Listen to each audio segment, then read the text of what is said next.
Hi, I'm Ian Ronningen, and I'm the voice of Rodney on Total Drama Pakatu Island. And I love you. Thank you for being here. It's so nice.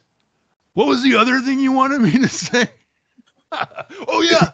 Thank you for watching the Bois podcast with Joe Zito. Rodney here. I just want to say if you pick me, I'll be leaving behind my special lady, Debbie. We haven't actually spoken yet, but the second we do, I know it's gonna be love. Same goes for Rachel, Alicia, Tammy, Christine, Becky, Mary Lou, Mary Jane. Then there's that girl from the store. Oh, I think it was a girl. It could have been a mannequin. But one thing's for sure, it's true love. They're probably worried I'll meet some new gal on the island. What are the chances of that happening? Really? Ha! Woo! In your face, chicken! You can never stun me again. And guess what? I live on a farm, and I eat 6 eggs a day. 6 delicious eggs. Hello, everyone, and welcome back to another episode of the Bois podcast. My guest today is a voice actor, writer, and many more. You may have heard his voice as Rodney in Total Drama Pakatu Island, and as Terry in Scully, and you may have seen him as Jive and Pete in Letterkenny, and many more. So welcome, Mr. Ian Ronningen. Welcome, Ian. Hello. Thanks for having me, Joe. I appreciate being here. Yeah. How have you been? Like, what are you doing? Like, how have you been up to?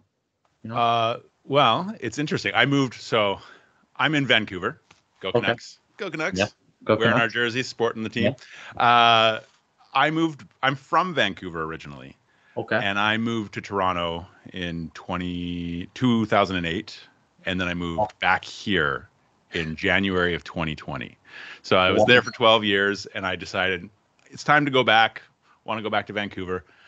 End of January 2020, I moved back here. And in an Airbnb while I looked for an apartment, and I was like, oh, I'm going to find a place. Once March rolls around, I'll move in. It'll be great. That happened.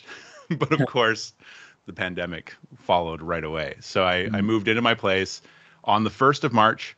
On the 8th of March, my stuff arrived from Toronto, the shipment. And then I think on the 13th, we were shut down. So it was like a big whirlwind. And then, of course, we all went through the pandemic together. And some of us are still going through it.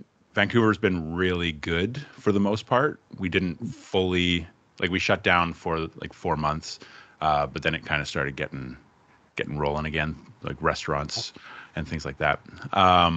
But for me, I got a new agent here in Vancouver in August of 2020, and then the auditions started kind of rolling in.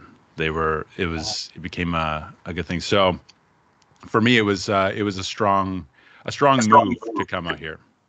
And I'm working on 2 separate cartoons right now, which I can't talk about because one I signed an NDA and the other one is just asked that I do not say anything until they have the press release out. But I am allowed to say it's a PBS cartoon. That's what they told me. They said, you can say it's a PBS cartoon. It will be coming out in September. But I just recorded on Wednesday, and I said, hey, I'm doing a podcast on Saturday. Can I do this? And they were like, no, unfortunately. We've been getting this a lot, but you can say that it's for PBS. And I was like, okay, great. That's good enough for me. I could start there. Well, let me know when that comes out. I'll watch it. Oh, absolutely. It's going to be on my social media. I will be posting and sharing all that stuff. But very excited to be part of 2 more cartoons that I get to record right here in my closet, which has been really nice too. I rolled out of bed at 5:30 in the morning on Wednesday, had a coffee, made myself some breakfast, walked into my closet, and then was patched into Toronto, where the recording studio is. And yeah, I got to record some stuff right here from home. Don't have to go anywhere. So it makes it nice. Yeah, and I've worked on a couple of TV shows during the pandemic as well. Last year, I did a small role on Debris, which unfortunately didn't get picked up for a second season. So we don't get to see where those characters go. It's like a sci-fi kind of thing. And shot some more Letterkenny, which will be coming out probably in the summertime. Got a few episodes there. Got to go out and work with those guys again. More Jive and Pete. And I worked on a TV show just in December that I'm not sure I'm allowed to talk about either, because technically it's their second season, but I think they shot 1 and 2 at once, and I don't know if it's really ready to be talked about yet. Nice. Yeah. Wow. I just want to say, Joe, I really appreciate you having me on here. I am a big fan of podcasts. You're actually popping my cherry. I don't know. That's what I say it. I've never done a podcast before. And the second you asked me, I was like, oh my gosh, I got to tell you, the imposter syndrome just like shot up. And I told my friend, and she's like, Ian, there's no imposter syndrome. Just do it. It's going to be great. And it's funny because I was saying to myself, even before that, I'm like, I just really I want someone to ask me to be on a podcast. I want to go on a podcast. I listen to them all the time. And then there you were. I read your mind. Joe, reading my mind. Yeah. Nice. So I'm happy to be here. Thank you. Yeah, see, like my quarantine, believe it or not, I graduated the class of 2020 virtually. Ooh. High school. And then I figured I'd start these podcasts in April 2020, help like spread positivity, help like, cheer people up. That's awesome. That's awesome. So you started this this was your pandemic project. Yeah, got it. Wow. I fear it's like I said, though, I like to spread positivity, like help cheer people up. So that's awesome. That's so great. Yeah. That is so awesome. Because, people are like feeling down and negative, during these tough times. So it was a hard time for a lot of people, for sure. I mean, luckily, like I said, Vancouver, we didn't really we shut down and we had that, and it was definitely social distancing, all that. But for me, coming back here and being able to go for walks on the seawall, go into Stanley Park, go be in nature, and be able to distance from people in that way was great. If I had stayed in Toronto, which I didn't know there was going to be a pandemic, obviously, but if I had stayed in Toronto, I would have been closed in. I really feel for a lot of these people that are in these larger cities where the social distancing is just difficult in leaving your house. You go outside, and if you're in a big city like Toronto or New York or LA, anywhere, you find yourself with millions of people right outside of your door. And that's so if everybody left their house at the same time, you'd all be shoulder to shoulder anyways. Whereas here, it's a bit more spread out. There's a bit more nature that I can find myself to be in. So that positivity, and I listened to a lot of podcasts during the pandemic. Nice. Yeah. Crazy world, like these last couple of years, Wow. Yeah, big time. Yeah. Yeah. But hey, spreading the love, man. You're doing a great job. Thank you. Okay, now what made you want to become an actor and voice actor? Who would you say is your biggest inspiration for the both of them? Okay. Oh man, this is a great question. As a kid, I was obsessed with. Well, I'll say, as far as cartoons go, Teenage Mutant Ninja Turtles. So Nice. I mean, Rob Paulson was a hero of mine for sure. And I know you said you interviewed him. I've got his book around here somewhere. I'm reading it right now. I pre-ordered it when he released it, and it's been sitting, and I've been like, I gotta read this, and I started, and it's so good. I love Rob, so he's been a huge inspiration to me in my youth. But I was also big Macaulay Culkin fan. I was obsessed with Home Alone, and Nice. I knew that movie back to front. And I remember I sent him a letter because I had this book that had an address in the back of it for sending fan mail, but it's very possible that it was just some random person who had released a book. But I never got anything back from him, so that was disappointing. But no, not disappointing. I'm just kidding. But you don't have that. When I was a kid, we didn't have the immediacy of being able to comment on someone's Instagram and say, "Hey, I'm a big fan," or just even see regular updates. But I was a big fan of Macaulay Culkin, and he really got me interested in what it was to be an actor. And I remember asking my parents for Christmas every year, like, "Oh, can I get an agent?" No, no agents. You're not allowed to. I'm not taking you to do those. And I really respect the fact that they didn't, because I mean it can be a dangerous path to go down for child actors in a way. Like, you see a lot of that, but at the same time, it almost seems these days like the kids are more level-headed. Yeah. There's more discussion about what's going on, and I think that's really good. But Rob Paulson, Macaulay Culkin, and then Jim Carrey in my teens.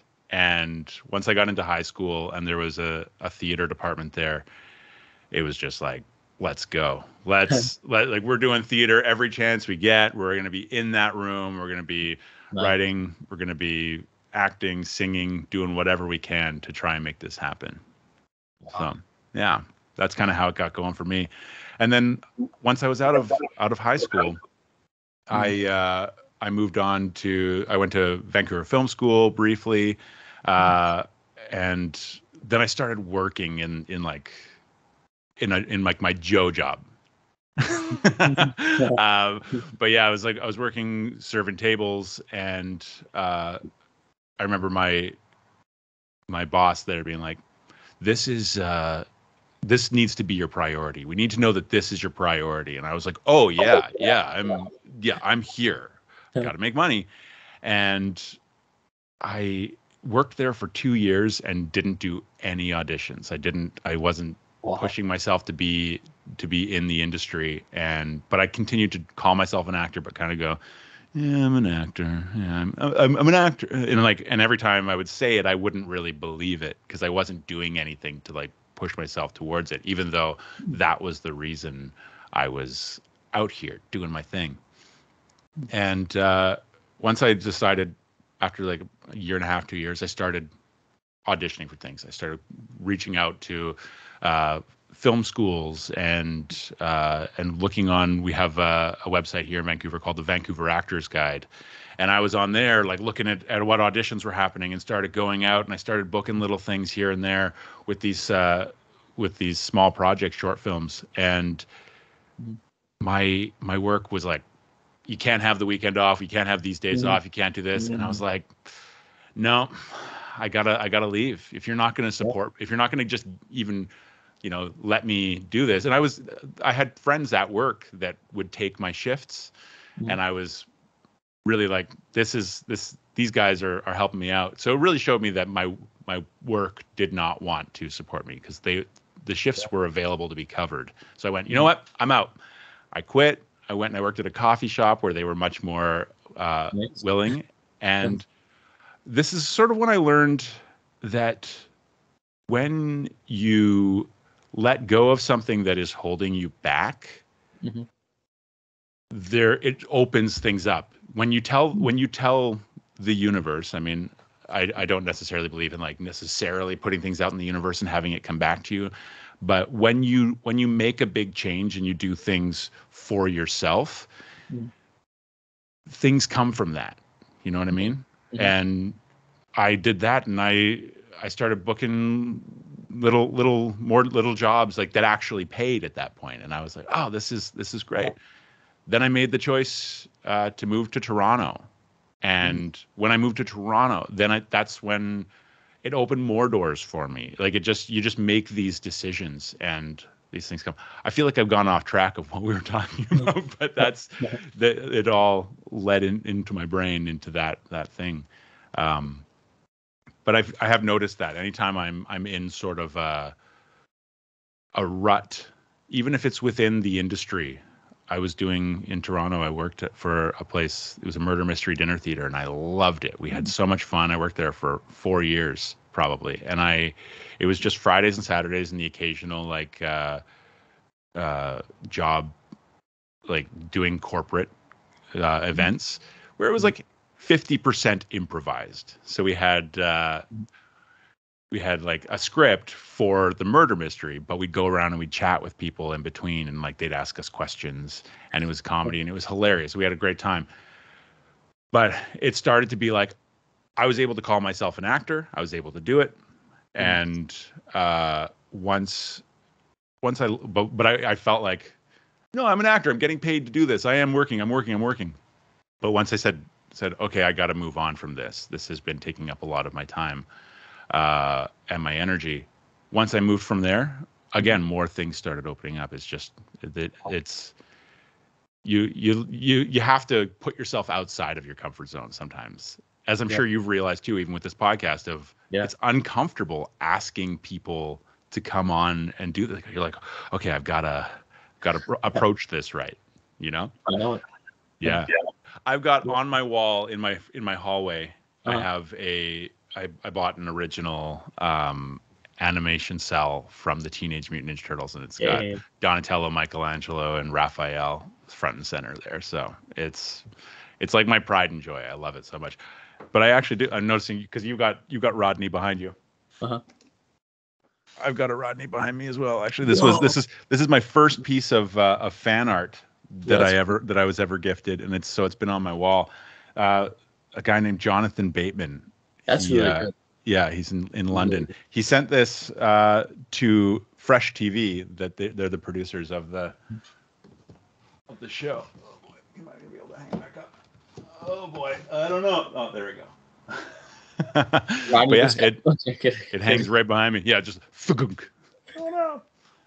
But yeah, he sent that out there, and they called me and they're like, "We have some fan art for you," and I was like, "What? I have fan art?" That was because the Total Drama was the first show to get me into the union. It was like my first union job that I did, and yeah, it was crazy. I mean, I don't know. I might be jumping ahead. I feel like maybe you have some Total Drama questions, but all good. Yeah, but my niece actually, she draws those. She has a whole bunch. If you want me to, if I could send them to you, she would love to send some Ronnie pictures. I mean, I don't want to take away her art, but I mean, it's like fan art is such a sweet thing, and I even just love seeing it online. I have people that have posted, like tagged me on their Instagram and stuff like that, and I love seeing it. It's so sweet. Yeah. I'm sure she if you I don't know, if you want any of her art, she'll probably go crazy. What? He wants some of it? What's your niece's name? Danielle. Oh, Danielle. Oh, my love. If Danielle were here. It's been a while since I've really done the Rodney voice. That was 2012, I believe, when I recorded that. Yeah. Crazy. Well, thank you. Wow. Oh, you're welcome. If you could choose, what is your favorite acting role and voice acting role, would you say, that you've done? That I've done? Let's see. Favorite acting role? I mean, I love being on Letterkenny. Letterkenny is great. However, because those guys are hilarious. They're so much fun to be around. It's such a family dynamic in Letterkenny. But I did Jekyll and Hyde the musical on the island. It was like a non-union small little production. It was for a camp. They hired me to come in and play the lead role because they needed somebody who could sustain that role through the whole thing, because you're playing Jekyll and Hyde and you basically never leave the stage. But it was like that musical is it's just I love it. There's literally a scene where you sing a duet with yourself as Jekyll and Hyde, and they're battling with each other within the one body, and it's on my YouTube page. I posted a video of me singing it. I don't even know. I think that was probably 2014, maybe 2015. But singing it at a bar in Toronto for it was a fundraiser night, and I was just like, because Confrontation, just that song is epic. It's so epic, and it's hard to do, and it's hard to get right. I've seen the Broadway tour, and they do things where they project Hyde onto a wall while Jekyll kind of like cowers and sings. And I've seen it done. There's the David Hasselhoff version of the musical where it's literally like all he's doing is he's got long hair and he's got it tied back on one side for when he's Jekyll, and he's like, all that you are is a face in the mirror, and then like, he just drops to the side and the hair falls in his face and he's like, and it's almost laughable, but it's such a hard musical to do because you're drenched in sweat, you're breathing so hard the entire time. I mean, to do that, I mean, we only did it for 2 weeks. Wow. These guys were doing it for months and months and months and months, right? Like and they're doing these tours, they're going around. It's a hard musical to live through. So you got to find ways to make it sit in you where you can do it 8 shows a week, right? So, and then voiceover. I mean, Rodney is such a sweet spot in my heart.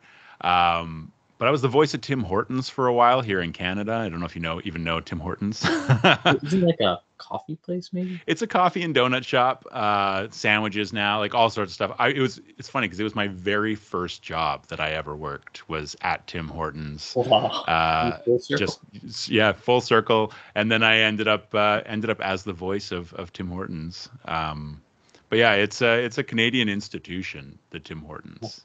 You got to get your Timbits and Justin Bieber right now has got Tim Biebs that he's made, like that it's kind of hilarious. But yeah, I got to be that, and then from there, I did that for probably 6 to 8 months. I was the voice of for TV, radio, pretty much whatever they were doing, and then it became they switch it up a lot. They got some other people in, but I continued to do it for the hockey cards when they would release the Tim Hortons hockey cards every year. It was like then my voice would come back in, like NHL trading cards. Tim Hortons NHL trading cards. Yeah, enter for your chance to meet Sidney Crosby. But yeah, but Rodney, I love. I mean, you mentioned Scully at the beginning. Yeah. Scully is a project that I worked on just before I moved to Vancouver. I did that in October or November of 2019. And then I moved here, obviously, like January 2020. But I had to fly back mid February to Toronto to record, like to finish recording some of the stuff for that. So I mean, I love like playing Terry in that. I'm a big I basically guide you through the game. It's me just being there, and that was such an incredible thing because we did it only in a couple of days. We recorded all of the dialogue for Terry, and it's kind of like recording an audiobook, but it's more direct because it's just dialogue. Yeah. It's not, you don't have to be like, he said walking into a room, like, and I didn't have to be a bunch of other characters, just Terry. That's cool. If you don't mind, for the viewers and Joe here at home, if you don't mind, can you do some of Ronnie's audition tape? Remember, oh man, okay. Sorry. No, it's good. So it's funny because the audition tape that you see on there was my audition tape. That's what I had. That's what I had to do. Like, I mean, we re-recorded it when I came in, but that's how I auditioned. And what's funny about Rodney in the breakdown? So when you get an audition, the breakdown tells you some information about the character. It might have a picture of the character, and then your sides. However, because I was going in for this, as this was an in-person audition, a lot of the time with voiceover, they won't give you any of the sides beforehand. You just you show up on the day, and it's there in front of you. So you kind of have to show up a little bit early. But in the breakdown, which they will send to you, so you can kind of figure out a voice maybe for it. They wanted like John C. Reilly from Wreck-It Ralph. I could see that. So that's kind of what they were. That was like, he's like kind of like John C. Reilly, like Wreck-It Ralph kind of thing. And I was like, and I was really working on a John C. Reilly. I'm like, how am I gonna do it? But when I went in, it was more here, right? Like this is where I am blessed, like whatever it was. So let's see if I can remember. Hello, Rodney here. Oh man. I'm gonna be leaving behind my best girl, Debbie. but then there's Mary Lou, Mary Jane, like just listing all the girls, Gina, Rebecca, Darlene. I mean, these are not names that were there, but just like anybody, they were like anybody who talks to Rodney, he falls in love with them. Yeah. So you just gotta love everyone. Oh no, I've got 3 girlfriends. Well, that was it. Like, I remember going in for that audition and just being like, oh, I didn't nail that John C. Reilly. But Deb Toffin, who was the director for that, she was like, I finished my audition and she went, Ian, that was the best audition. And I was like, oh my, like, you know, you just get, you're already feeling good. You're like, and I didn't hear, I think, for maybe 4 or 5 months. So you're just like, and you have to forget about auditions. You have to walk out of those rooms and just be like, bye, that's it. Like, forget about that audition, because there's nothing you can do once you leave. And if you just sit in it, you'll just sit. But I was like elated. I called my agent. I was like, Deb just said that it was the best. It was the best audition. And I was just so excited. And and then I booked it, and we got to record. And I would come in once a week to record each episode, and just it was just such a fun character to do. Like, he's just a big lovable dope. Oh, my heart. What do you mean? You know, it's just. It's a hard voice to do, like, to do quietly. You can cut, but this is the thing. Like, a lot of voice teachers will tell you, a lot of voice actors will tell you, you gotta learn to do your voice quietly and be able to yell. Sorry, just totally blow your eardrums out. Oh, good. Yeah. Wow. Yeah, you gotta be able to scream and Rodney, like, spoiler alert, has to scream. I got shot out of that camp. Yeah. Yeah. Well, yeah, he would like fall in love with every girl I saw, but then he would like stumble his words, you know, like he would get like. Yeah. In his mind, like that was one of the things I said. In his mind, he's a poet. He knows what he's saying, and he's just, oh, roses are red and you are beautiful, like all these things. But then, you, me, and flowers, everything, us, oh. Yeah, just like, but he just can't get the right words to form when he's doing it. And that's Rodney to a T. Just thinks that every girl that he talks to is now his girlfriend. It's like, oh, she's talking to me. That must mean that we are in love. Wow. I'm sorry, but in my opinion, he was the best character that season 2, Rodney. I appreciate that so much. That was sort of a trial season for them, because I think up until that point, they had done the same characters returning, like maybe shuffle 1 or 2. I'm not entirely sure, but they told us, they're like, we're doing a whole new island, everything. Like, we're getting all new characters. The only continual characters are going to be Chris and the chef. And I was like, okay, all right, let's do it. And then that sort of ended there as well. And then now they've got the Total Drama Daycare, I think. Is that right? Drama-rama? Yeah. There's the Drama-rama. Yeah. It's crazy. Yeah, so it's great. Wow. Did you ever meet Christian? The one that plays Chris? I didn't. No.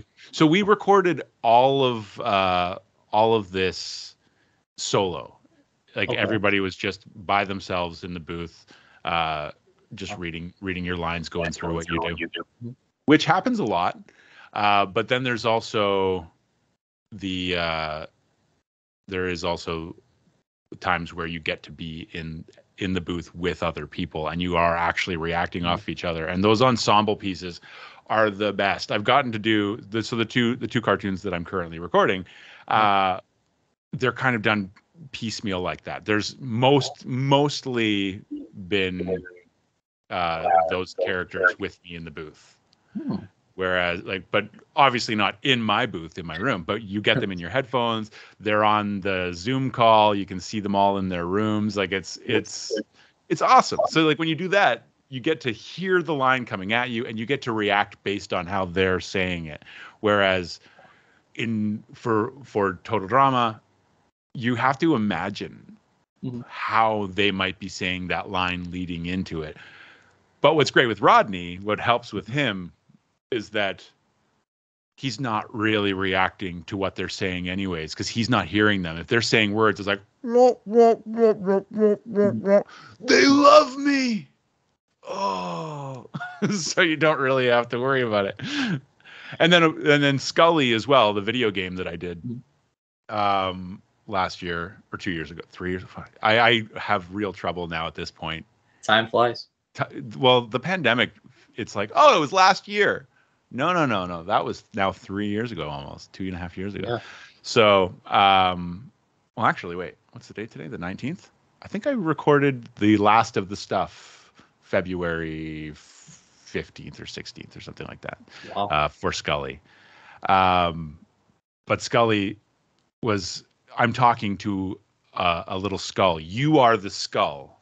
This skull with magic clay on you, and you roll around and you're collecting things and you're helping me reconcile my relationship with my brother and sisters. It's like that was just talking to this rolling skull. So I didn't he's not responding to anything I say except for the occasional, like, he'd kind of do like a look and like, what are you talking about?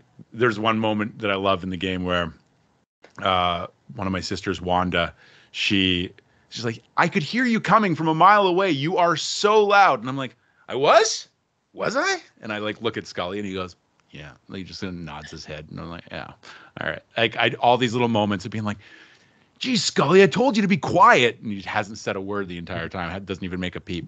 I mean, I don't know if, like, again, with a lot of that stuff, you're not allowed to take, when you sign a lot of these NDAs and things like that, you're not allowed to take anything out of the room with you. I don't think I have any of the scripts for Rodney or anything like that. Yeah. Even being in the room, they had a picture of Rodney. Actually, basically the picture that you have drawn behind you is the picture of Rodney that they had in the room. And they were all in a row, showed all of them, and all the characters that were going to be from that season. And you just get to go. So I pulled my phone out. I went, took a little quick picture of it just to have it, just in case. And yeah, and these characters, Rodney, all of the Total Drama characters, I had auditioned for the first season, for the first roles of those when I first moved to Toronto. And I remember looking at them, and they reminded me, the style of the art reminded me so much of Clone High, which is one of my favorite shows. I love Clone High. And I remember looking at the style of art, and I went, this reminds me of that. I wonder if this is the same people. And I've never really figured out if it is, but the style is so similar, and I love it. And I think Clone High might be getting another season, from what I understand. Ooh, I'll hear too. dropping rumors here on Joe's podcast. I don't know if you heard too. Believe it or not, Total Drama got announced for 2 more seasons too. Oh, really? Yeah. Oh. Well, let's hope that Rodney gets a phone call. That'd be cool. I'd be like, hey, Ian's back. Hey guys, it's me. I'm here. I've been working on this. With Joe. Me and Joe are working on The Voice. I haven't really done it much since then. So it was having to get back into it and hear it again and go, oh yeah. That's where the placement is. Nice. Are you interested in voiceover? Like, what's your plan? What are you up to? Well, I'm thinking maybe like voiceover. I also want to become like a director, because I love to write scripts. Oh yeah. So. Right on. Well, that's exciting. Yeah. I mean, I always find it interesting when people know, like, writing. This is what I want to do. I want to be a writer. I'm like, yes, that is awesome. I didn't even know as a kid a lot of, like, the different jobs that were out there. Like, you just see the ones that you see. You're like, oh, that's an actor. So I didn't even necessarily clue in at the time when I was a kid that writing was a possibility. You know, you see books and you see things, but it's just like, no, the actor that says the words, and so, you know, but I have so much respect for writers. I've tried writing a few things myself. On my IMDb, you'll see there's a short that we did called All In for the Crazy Eights Film Festival. And Crazy Eights is a really big festival here in Vancouver. Still going. But they I co-wrote that with my friend Guy Judge and DJ Parmar. Like we all sat down and we were like, let's do this. And we pitched our idea. We got chosen by the Crazy Eights. They were only doing 8 films that year. And so like, we got to make a movie. I think you get 3 days or you get a week. You get a week to make the film. So you get like 2 or 3 days to film it, and then you have to edit it. And at the time, we didn't have digital. We didn't have any of this stuff. It was like, digital existed, but it wasn't a thing. We got a tape that I think we got 2 tapes that were, I want to say like 16 minutes long, or maybe 1 tape that was 16-minute long, something like that. But they're like, this is all the tape you get. You can re-record over top of it. You can do this, but we really had to plan out our shots. Now it's like, here, go make a movie. Like you can use these cameras. It's all digital. It's all on a card. You just you make your movie and you do it. But we had all these stipulations. Like you have 8 days to make an 8-minute film with $800, and here you go. And we're just like, okay, here we go. Let's go make this movie. Okay. And so we wrote that one. And then my friend Guy and I have written like little shorts that we did for that we had on YouTube, and made those.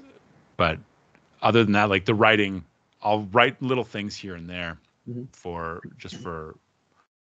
the purpose of performing and getting something out there. But I don't. Yeah. It's a hard job. So I really commend you, Joe, for choosing that path, and the directing as well. I mean. Maybe if you're down, if you want me and you could work in the future, if you want to do like on a project, that'd be cool. Well, there you go. We got the connection now. We're talking. Yeah. I go like a variety of genres too, like action, adventure, sci-fi, time travel. I'm a big time travel fan, so. I love time travel. Back to the Future, favorite. Yes. Movie. Favorite movie of all time. Favorite movie of all time. Yes. I love it. I love it. You got it. Yeah. Boom, boom, boom, boom. Yeah. Back to the Future. It's a classic. It's a classic. It's a perfect movie. That and RoboCop, but RoboCop has no the original RoboCop. Yeah. Those are perfect movies to me. Wow. And Shawshank Redemption. Yeah. Like if we're being honest, that's a movie that if it's ever on TV and I catch a minute of it, I'm watching the entire thing. I can't not watch it. And those are 3 very different movies. But sci-fi, man, sci-fi is tough.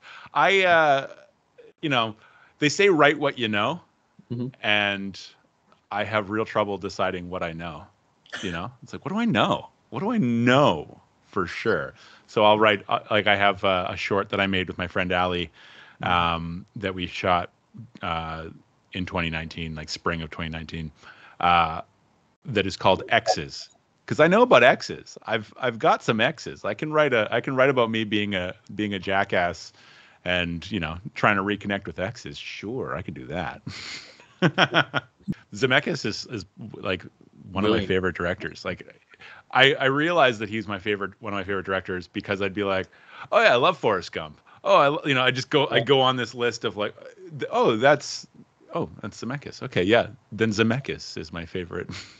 He's from out here too, Chicago. I don't know if you knew that. He's from Chicago. He's Chicago. I've been to Chicago and I love Chicago. I went to the in 2011. Okay. I was living in Toronto. My buddy Jesse and his now wife. We were all like hanging out one night watching the playoffs. Oh, the Hawks. Sitting in a bar, and he's like, I wonder if we can get tickets to the Canucks game in Chicago. For tomorrow night. He looked, and it was just like, there's 4 tickets available. Do you want to go? Wow. And we're like, yeah, let's do it. So we just he bought the tickets right then and there. We drove down to Chicago. We stayed in a hotel that night, but we were just like, we're all wearing our Canucks stuff. We're like, yeah, sitting up in the nosebleeds. We walked into that place. People booed us. They were like, it was game 3 of the whatever. So it was just like, okay. So we were there, walking up the stairs, people booing us, but like the people of Chicago, they were so sweet. I gotta say, like we were scared. We were a little scared. But as we're sitting in our seats, they're singing the national anthems, and this woman in front of us turned around and goes, "Your national anthem is so beautiful." And I was like, "Ah!" So like all these people just like, just with us, they love hockey fans love to chirp each other. We loved it, but it's all in good jest. And at the end of the night, they were just like shaking our hands and being like, "Enjoy the cup." But we all know how that turned out. Yeah. But that was game 3. We had won game 1, 2, and 3. Chicago came back with 4, 5, and 6, and then we won in game 7. That year, the Canucks went all the way. They went to game 7 in all of their games. They were exhausted. Yeah. But yeah, the Chicago came back hard on us that year. Gotta say, those damn Bruins, right? Those Bruins. I like to poke fun at them. So I worked at the Scotiabank Arena in Toronto, so I became a Toronto fan as well. My grandpa grew up with the Leafs, so he's always been a. I'm sorry, you may hear there's like a garbage truck outside or something. But my grandpa grew up with. It's the what? It's the Bruins yelling in the garbage. It's the Bruins. They're like, "Don't talk shit about us." Okay, I don't even know if I can swear on your podcast. You're good. Trying so hard to like hold them back. I don't swear a lot, but every once in a while it works.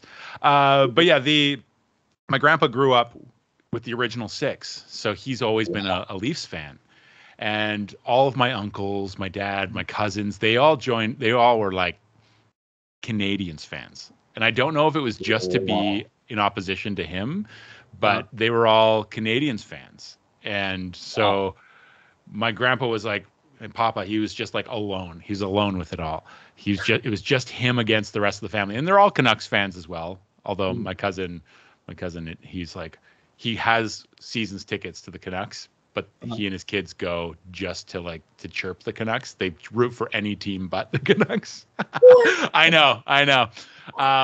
But so when I moved to Toronto, I was like, I'm gonna go in solidarity with my papa, and I became a Leafs fan as my East Coast team. So they play each other twice a year. When the Canucks play the Leafs, I am a Canucks fan.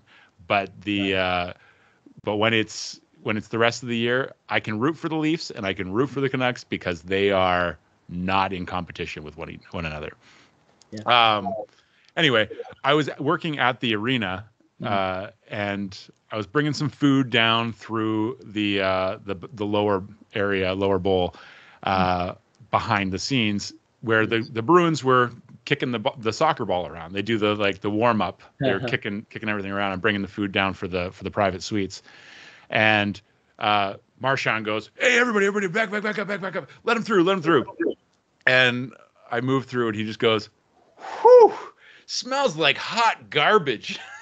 Wow. And I was just like, he chirped me. I loved it. I mean, like that's his way of going.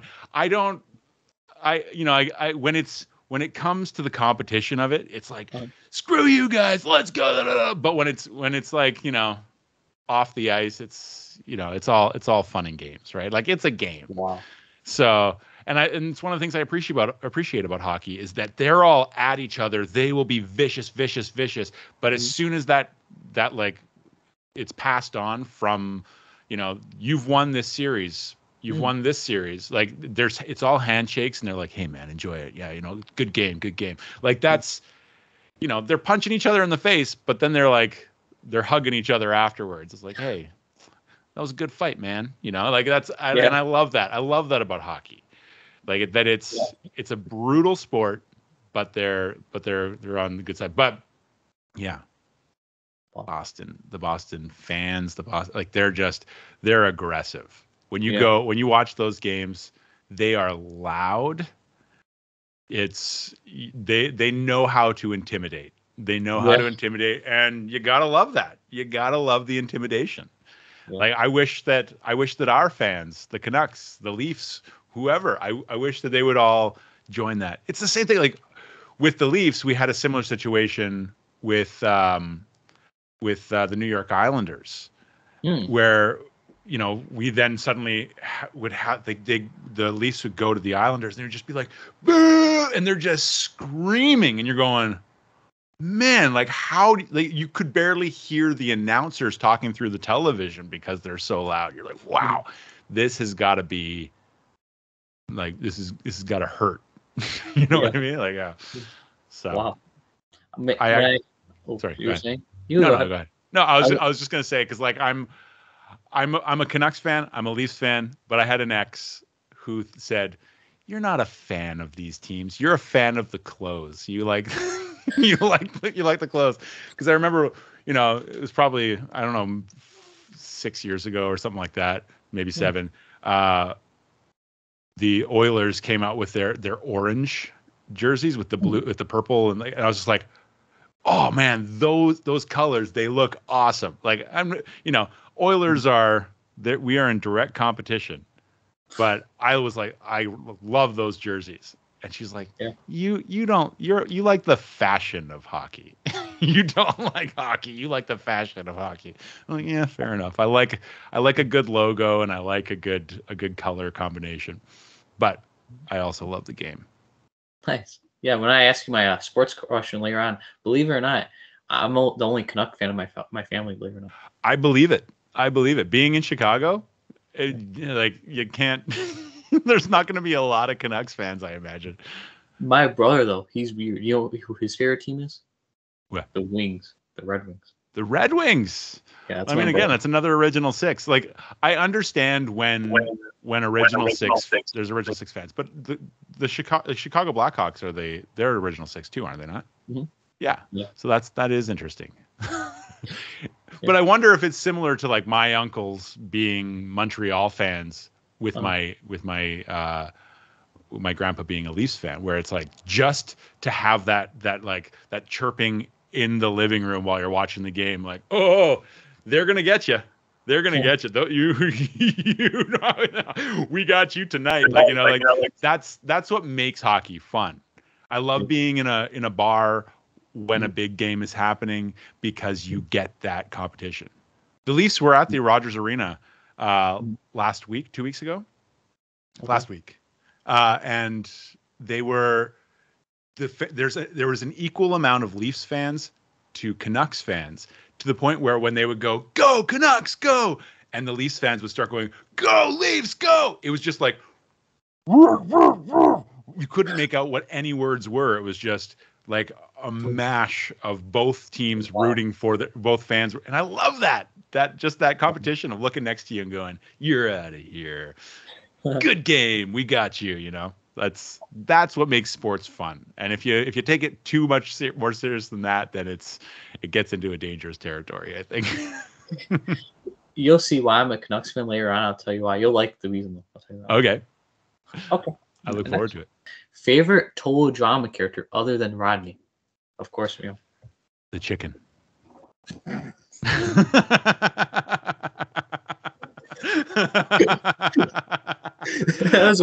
think it's probably Chef, but I do love the chicken. The chicken was my antagonist that entire season. Yeah. Like, it's just like, you got me.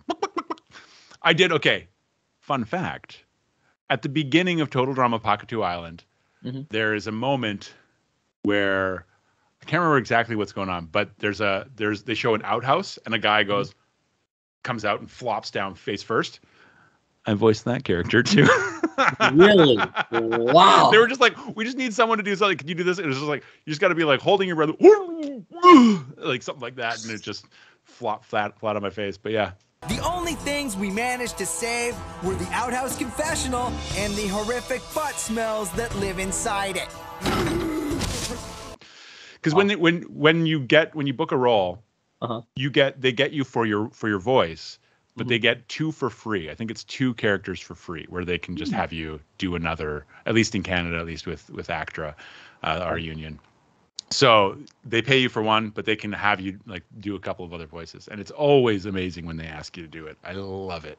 Wow. I've gotten these cartoons that I'm doing now. Like, there's been a couple moments where like, hey, we just need some crowd walla, where we just go, yeah, go, yeah, whatever it is. And you're just like, yeah, I'll absolutely do that. Wow. Just throwing an extra. Wow. fun total drama behind the scenes with Ian, right? There you go. There you go. Wow, that's pretty cool. Okay, if you were really on an island, right? What three people, what three famous people, dead or alive, would you bring with you? Famous people, dead or alive, would I bring with me? Get it? Because like you're on an island, you know, from Tokyo. Yeah. Oh, I get it. Three famous people that I would bring with me. Okay, well, we're gonna need someone to like take care of us in some way. Like, I mean, I can cook, but I don't know if I could ever really like kill it. And I don't know that this person would be able to do that either. But Steve Irwin would definitely be there because he's going to protect us from all those animals. Like, he's going to know exactly what to do. He's going to know what fauna, what everything, what's edible. Like, he's going to be a good person to have. So Steve Irwin. Who else? Oh boy, this is a really hard question, Joe. This is a really hard question. I mean, just for the conversations, I'd probably say Dax Shepard. Okay. He's like, honestly, like that's the podcast I've been listening to the most through this pandemic, has been the Armchair Expert. And I love his insight. I love the way that he's able to spark conversations. Just love it. So Dax Shepard, Steve Irwin, and oh my gosh. It's funny. Like, I know that I'll get off this call and I'll be like, oh, I forgot that person. You know, it would absolutely be Billy West. I don't know. Like, I love Billy West. But I mean, I feel like we need some female energy. Yeah, I could put Rob Paulson though. Rob Paulson. I mean, Rob Paulson would absolutely, like, he was the first person who really like came into my mind. It was like Rob Paulson. But then I was like, yeah. I mean, Rob Paulson would be amazing. Billy West. I would take any of the voice actors with me, really. Just because I think you're just going to have a lot of fun. But I think, we need some female energy. I'd probably just for like, just to keep things calm. I feel like a lot of testosterone in there. I don't know. Who would I? Yeah, let's just go with Rob. Let's keep Rob. Let's keep Rob Paulson. Let's keep him. Yeah, Rob, Dax, and Steve. Like, we're gonna have a good time. Believe it or not, my good friend Max was on Dax's podcast. Oh, really? No. No. Of course, yeah. Max Greenfield. Yeah, I listened to that one recently. Because I'm all caught up. I've listened to every single episode of Armchair Expert. But yeah, he was on. He was talking about his book that he wrote. Yeah, that's right. Yeah, he's been on your podcast twice. Yeah. Is there any role in any movie, TV show, play that you want to do that you haven't done yet? Like, do you want to do like a time travel? Do you want to do like a? Oh, yeah. I mean, I would love to be a superhero of any kind. I can see any kind of superhero. I would like. I used to make my own costumes and go and not cosplay, but for Halloween, because I didn't even really like, this is. I feel somewhat sheltered in some ways. I didn't even really know cosplay was a thing. I was just making costumes in my like at home for Halloween. I was like just so excited about it. And then later on, I'm realizing, oh, there's people that are actually taking this super seriously. Like, I would dress up. I made a Superman costume. Like, I had like fully sewed it. I sat there. I don't know how to use a sewing machine, so I'd hand sew this whole thing. I'd start in September and make sure it was finished by Halloween. I made a Ninja Turtle costume one year, and the only picture I have is so low res of it. But yeah, like that one I started probably in the summertime, and it was like I was still like frantically sewing the night before Halloween. I think I stayed up until 6 a.m. or something like that, and then went to school the next day. This was in high school, but I had made a head using chicken wire and cotton, and then I took a pair of sunglasses and I sewed them into where the eyes would be with the mask over top of it, and painted white, but left the pupils with the sunglasses so that I could still see through them, so I could put this whole head on. It was wild. Like, it was, and you got a 6'5" Teenage Mutant Ninja Turtle, which, I mean, is just absurd. They're like 4 feet tall, so, or they should be. Yeah. Wow. So you have I love Ninja Turtles too personally. Do you have a favorite turtle? Who's your favorite turtle? My favorite turtles have changed with me. So when I was a kid, Michelangelo. I was all about Michelangelo. Like, it was, you couldn't get me away from that. Then when I was in high school, I started buying back all of my toys. Like, I went on eBay and I bought them all back. I was trying to find all the episodes I could online, which was not an easy thing to do at that time. But that's when Raphael became my favorite character, because the sarcasm that Rob brought to it, like Rob Paulson being just like, we got dealing with a real mind here, like, all that. Like, I'm just like, wow, this is great.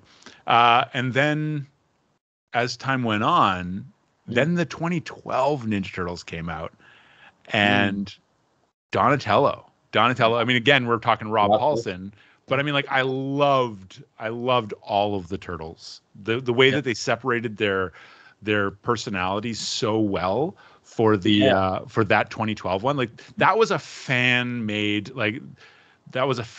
cartoon. That cartoon was made by fans for fans. It had all the best things from the cartoon, all the best things from the comics, all the best things from the movies. They just like took pieces and put all together.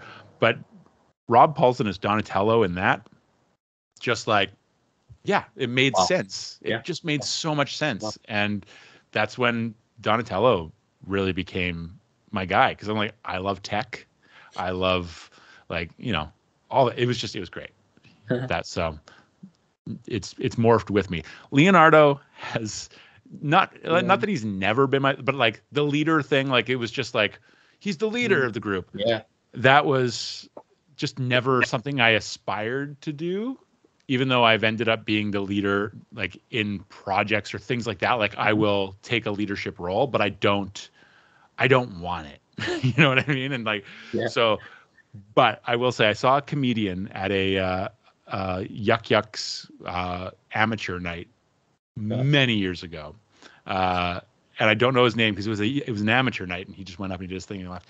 But he said, I wish I knew his name because it's such a good joke. He's like, when I was a kid, I was a Leonardo fan, and none of my other friends were Leonardo fans. And here's why Leonardo was my favorite. In the very first episode, when they're all up on the roof and they're fighting the Foot Clan and they're fighting, Leonardo takes his sword and slices one of those Foot Clan in half, and he goes, "Hey, they're robots!" And then they all start like smashing them up and blowing them up and doing their whole thing.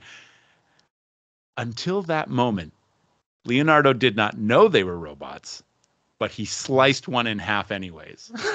So the fact that he was just like so bold to just chop a guy in half, and he goes, "Oh, they're robots." Then everybody else starts beating them and blowing them up. That was his thing. But yeah, not necessarily a joke, but a story. Now, over the years of your career, do you still keep in touch with people you work with, like your co-stars, your directors? Do you still keep in touch? It's tough because, like, I mean, with Deb, for instance, with Total Drama, I'd worked with her on another project, but that project never ended up getting greenlit, getting picked up, I guess, or going on. I'm not sure what happened there, but we recorded. It was a movie, and it never went anywhere. But she was the director for that. So like you see people around, but we weren't like a lot of people. We weren't. We don't get to see a lot of people when we're in the booth. It's just they're behind the glass. You go in, you do your work, and then you kind of get out. Which is what I love about these opportunities where we get to actually be in the room with these other people, even if it's virtual, where we're doing something like this. Like now we're friends now. You know, like it's just like you don't really get that connection. And I've tried with some people like to befriend them on Instagram or whatever, and you know, you follow them, they don't follow back. They're getting a lot of information coming through their Instagram, so you don't blame them. And some people don't actually even interact with their Instagram. Maybe someone else is looking out, but when you're getting there have been times when a project will come out and my feed will end up so like I'll have in my liked things or whatever. It's so long, and I'm like, oh, I don't even know how to look at this. But so I don't blame people in that way. But it's also really hard to when you're working a lot to maintain a lot of these friendships. So yeah, I mean, most of the people that I remain in touch with are people that you get to work on projects with outside of that stuff. You start like gaining little making moves to make friends, to be friends outside. And that's sometimes when you're in the moment, it's hard. I don't ask people for photos. I don't do any of that. I am very kind of to myself. I am a self-diagnosed introverted extrovert. I'm very extroverted when I'm at a party, but as soon as I'm away from that party, I'm like, no one wants to talk to me. No one wants to be like I immediately go into this other zone where it's just like, sorry, it's like you, yeah. And I'll sit on my couch and I'm like this person doesn't want to, and that's where I am, and I'm very content as well being alone. Like I can be alone for a long time, and then I need just a little bit of a charge of being with people or talking to people, and then if it's too long of that, then I get like antsy and agitated, and I need to go back to just being alone again for a couple of days and just really recharge my battery. So I personally am not great at keeping in touch with people because reaching out it fills me with anxiety. So that, again, I think I commend you for being able to reach out to people to just be like, hey, come on my podcast. Thank you. Yeah, we got to keep in touch, Yeah. Yeah, for sure. Like my career, I've worked through my 20s.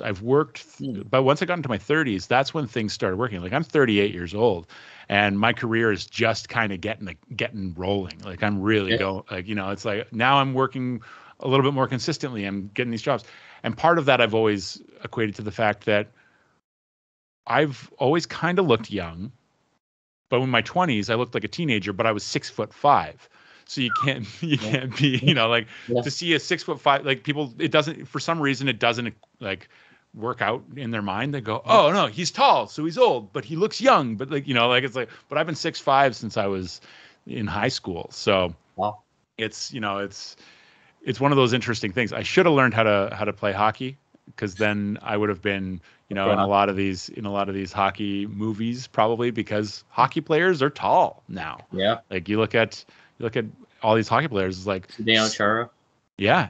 But I mean, no, you even going with him, like he's like really tall, but you look at the shorter end of the guys are like 5'11", like it's, so it's the people would always ask me, do you play basketball? No. But the question I feel like people should be asking, do you play hockey? I played baseball, but my strike zone is so huge because it's just like, that's where, so all growing up, and it changed all the time because I grew so fast through my youth that when it was like, it's hard to keep an eye on where your strike zone is when it's now gone. Whoops, when it's gone from being like this big to this, like, you're just like, oh. So there's this kid in 8th grade that was 7 foot. Whoa. So imagine that. I imagine there's a lot of tall people in Chicago. I imagine. Well, I'm short. I'm 5'8", so. That's average. That's an average height, isn't it? 5'8"? Yeah. If I were to have kids, my kids would be 8 feet tall. Crazy. Sorry. That's what you're telling me right now. Okay, now this might be tough. Who would you say is the coolest person you've worked with? Coolest person I've worked with? Yes. By far, it's got to be Jared Kiso. Coolest person I've ever worked with. He is the nicest guy on the planet. Like he is so smart. He's so quick. Mm-hmm. He's like he writes all the stuff for Letterkenny. Like, and he's starring in it. Like he's just like, and he's the first person from like when I came on set the first day, he walked over to me and was like, hey, and he made me feel so comfortable. He was just like, he shook my hand. And he's got big, strong hands. Like he's a real strong guy. And he shook my hand and he goes, "Your audition tape, so funny, so fucking funny." And I was like, like it just like it took my anxiety from here and just like my shoulders went, like he's just the nicest guy. And after every take, he comes over, he's like, yes, like he's psyched for you. He's just like, nice. you know, like he's, you know, he's the nicest and coolest guy. And I've seen him do it with other people too. I've seen other people come on set for their first time and he's just like so inviting, so welcoming, just the nicest guy. Wow. So Jared Kiso, coolest guy in entertainment by far. What director taught you the most? And is there a director you want to work with? Oh man, want to work with? It would be Zemeckis. Joe. It would be Joe Zito. Right. Joe Zito is the. I mean, I didn't see you pointing yourself. That was after. No, Zemeckis. I would love to work with Zemeckis. Obviously. Yeah. The director that I've had the most fun with, I'm not allowed to say because it's one of the cartoons that that I'm working on currently that I've signed an NDA for. But sorry, I will say no. I will say he was a childhood hero of mine. As my voice cracked, he was a childhood hero of mine, and I was so like I was kind of starstruck when I turned on my Zoom for my recording in my closet. And there he was. I was just like, oh. And then to be directed and to like, one of the great things about voice actors, because he was a voice actor, one of the great things about so many voice actors is that they, you know, you can kind of imitate pretty much like what you're hearing from somebody when they're giving you something. So to be able to like be in the booth, getting directed, and sometimes having your own voice, this character that you've created, kind of coming back at you as well, like and just being able to play and goof that way is amazing. Like I'm excited to do that. But I mean, yeah, I think I do have a question. Do I at least know the guy? Do you think? You'll know him. Oh, you'll know him. Yeah. Yeah. So it's a blow my mind. I mean, I don't know if it'll blow your mind. I mean, you've now talked to some amazing people. But yeah, it blew my mind. So I was, yeah. It'll probably blow my mind then. So I just like, you know, I don't love going on my social media and posting, hey, I've got something coming up. Can't wait to share it with you. Cause it's like, you know, whatever. But like that day I got out of my booth and I took a picture and I put it on my stories. And I was just like, I just got to work with one of my childhood heroes. I can't say anything. You like, I can't say who it is. Sorry. But yeah, it was just, yeah, totally. It was just like, you know, I was on such a high, and the fact that I got to record multiple episodes, multiple days, wow. To be able to do it, I was just like, and be in that room with him was awesome. But I can't say anything yet. Well, when it comes out, we gotta do a part 2. When it comes out. Part 2, yeah, to promote it. Yeah. Well, they made a joke. One of the producers made a joke in one of the things, being like, "Oh, we need to change this line because it kind of dates the show to 2022, because there's like a slang term, and it's like we don't know that this slang term is going to really work in the future, and so they wanted to make it like something that could sort of last a while, right?" And they joked about it, you know, when this comes out in 4 years, and I was like, no, don't. Like I'm pretty sure they were joking, but I don't know. You can never tell. You can never tell with producers. Yeah. Okay. Now, if you didn't go into like voice acting or acting, what do you think you would have done as a career, and what other interests and hobbies do you have besides those two? It's so funny because I think I even said earlier, like I didn't have a very big scope of like what kind of jobs were out there besides what I could see. So like there was all the obvious, like police officer, doctor, fireman, astronaut. Like when I was a kid, I was like, I want to be an astronaut, as like so many kids do. But I was like, I had a telescope when I was like I asked for one for Christmas one year and I got it. And I was too afraid to go out in my backyard by myself in the dark and do it. Because I have a little bit of a fear of the dark, or more so the unknown. But I would go and I would just stare up at the stars, and that was fun. So astronaut was always something I wanted to do, but I didn't realize that until I read Colonel Hatfield's book, that he's a Canadian astronaut, that to be an astronaut, you got to be so many other things first. You don't just train to be an astronaut. You become a pilot. You become a like all these things. So I had no idea. I had no idea of the path, and nobody that I knew the path to becoming an astronaut. And there wasn't a lot of information, so that kind of went on the wayside. And then I like baseball player. I was playing baseball. I thought, I want to be a baseball player. I'm playing it now. Why not? Like everything was like sort of front and center. Whatever I could see, whatever I was doing, that's what I want to do. But yeah, so I wanted to be a baseball player. But when I was in grade 10, my mom said, "You need to make a choice. You need to either," because like I was at that point. I'm in grade 9. I did a play. Maybe it was grade 9, but yeah, I was doing a play in high school, and we were doing Oliver, like the musical Oliver. I was playing the Artful Dodger, and rehearsals were kind of bleeding into practice and game times. So like it was like I had to like make a choice. And she's like, "I'm paying for baseball. You either do baseball and not the play, or you choose the play and we stop doing baseball." And I was like, well, I don't think this baseball thing is going anywhere.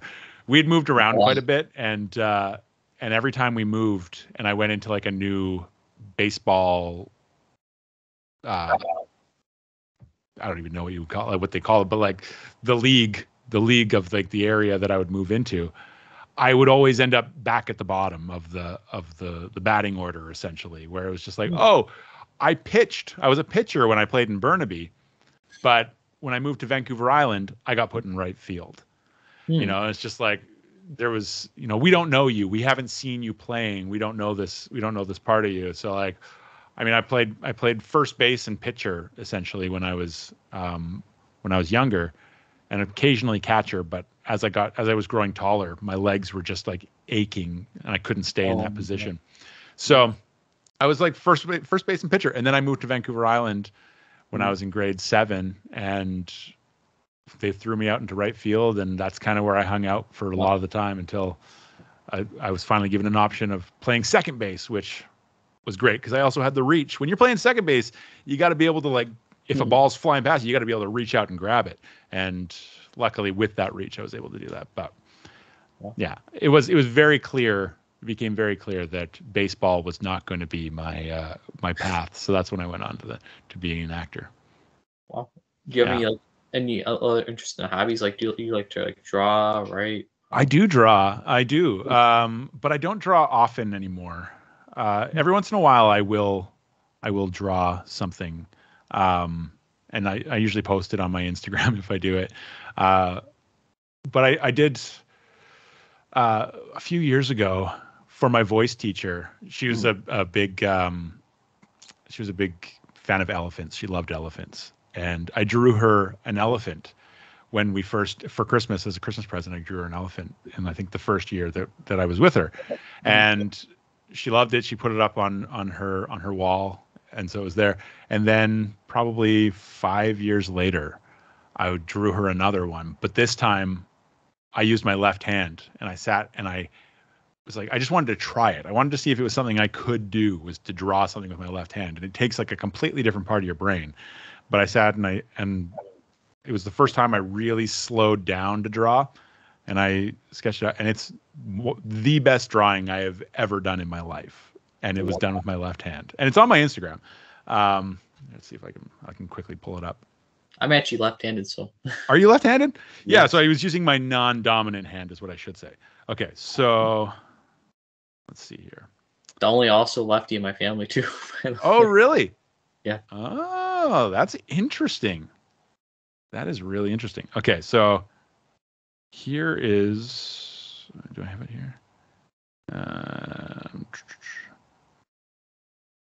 Where are you? Where are you? He's with the teacher. Or the The teacher has it. Okay, so here's the original. You drew that? Yeah, so that's the first one. That's the one I drew.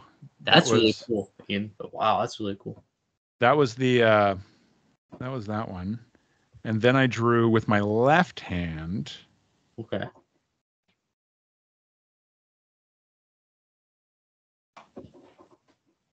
Holy crap, excuse me. What the heck? I don't know if it's in focus, but that's I could see the tusk, is that what they call it? I don't know what they call it. Yeah, the tusks. And yeah, it was like this one had so much detail in it. And so like to sit and just kind of go like very intricately, like really focus on seeing what I'm seeing and transferring it to the page. And that's something that I like.